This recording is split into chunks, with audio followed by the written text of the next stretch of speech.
In terms of software, um, you can be on either side of a coin when it comes to software in the world today. There's the side where I'm a consumer or a user of software, which is basically anyone who's digitally connected, using a computer, uh, talking or utilizing some form of technology, not just computers. That makes us using a form of software. Software can be on your machine, on your Mac or your PC. It can be the brain and settings set up in your refrigerator or your microwave or your TV or your radio, or can be come in many forms.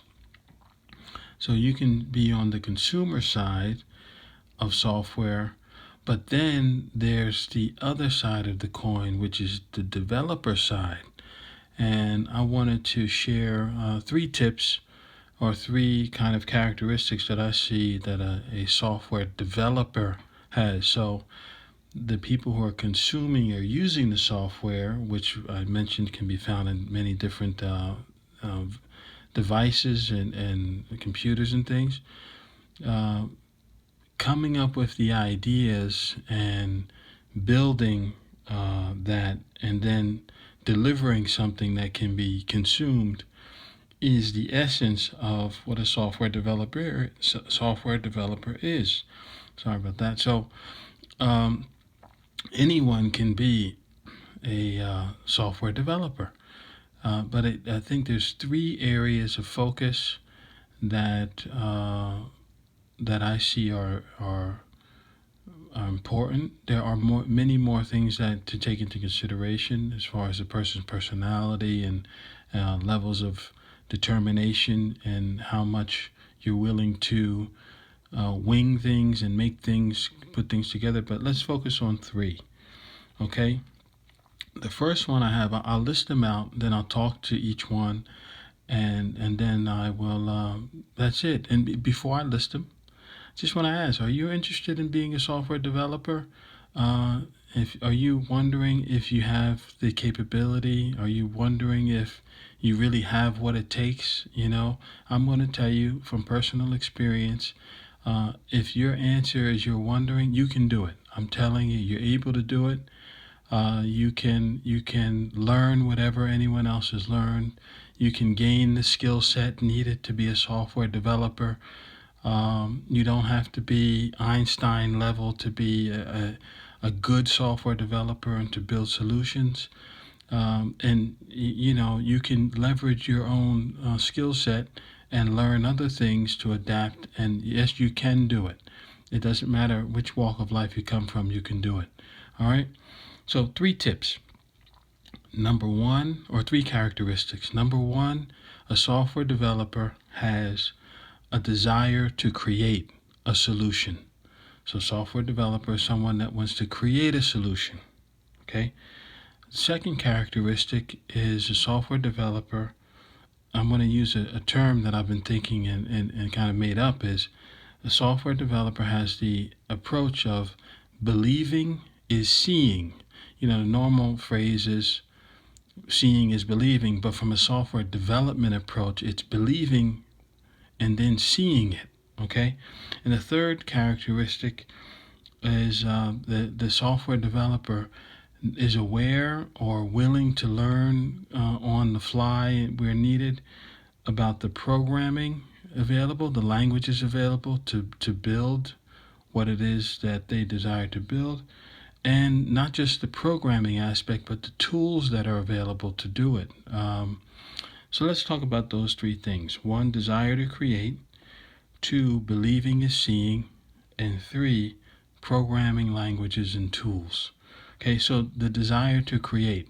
Really, a software developer, and you can find many materials online of people talking about this, but I'm hoping to share something with someone that reaches someone that as an encouraging word.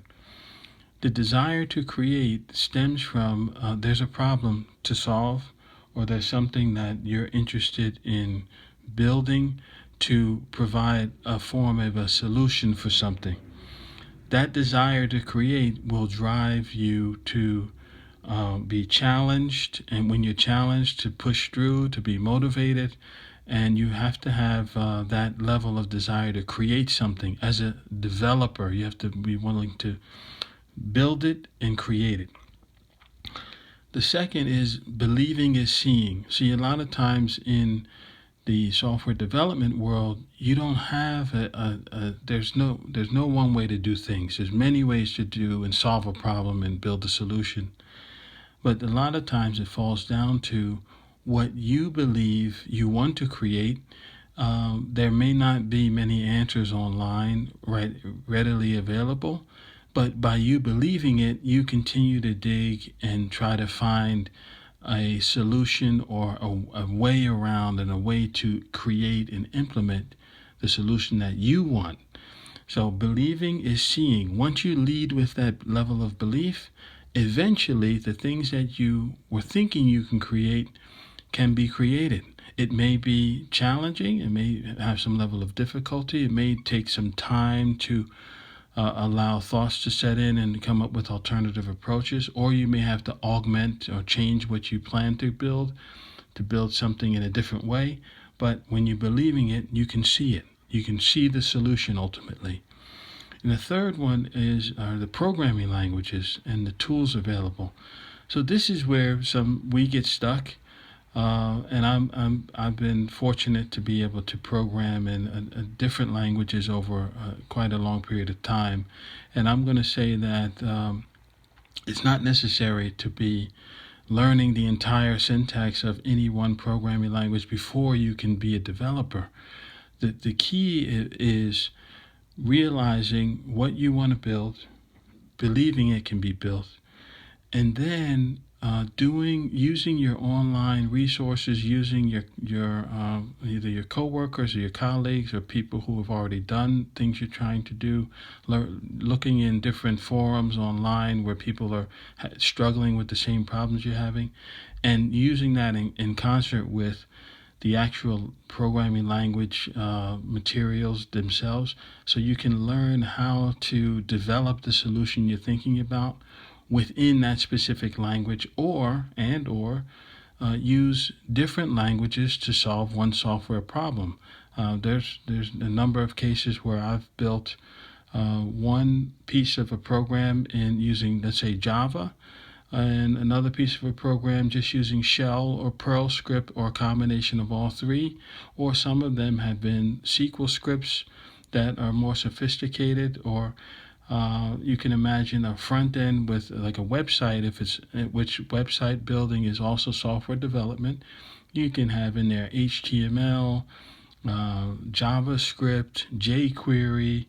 On the back end, you have a web server that can receive requests, and you can process that in Python or CGI, and there's many different pieces to explore.